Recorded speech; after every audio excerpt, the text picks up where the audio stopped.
যে রাধারানী রাধারানী বৃন্দাকে মনের মতো করে সন্ন্যাসের বেশ সাজিয়ে দিয়েছে।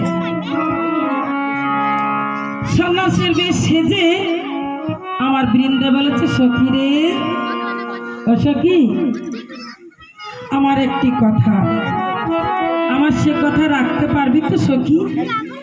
রাধারানী বলেছে, হ্যাঁ সখী, তুই একবার বল, আমি কথা রাখতে পারবো। তাই বৃন্দা বলেছে, সখী রে সখী,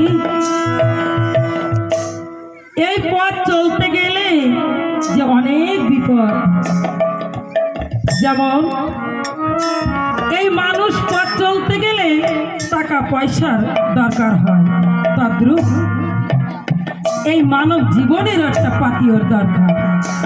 সখী রে, এই মানব জীবনের পাথেয়টা কি? এই মধুমাখা কৃষ্ণ নাম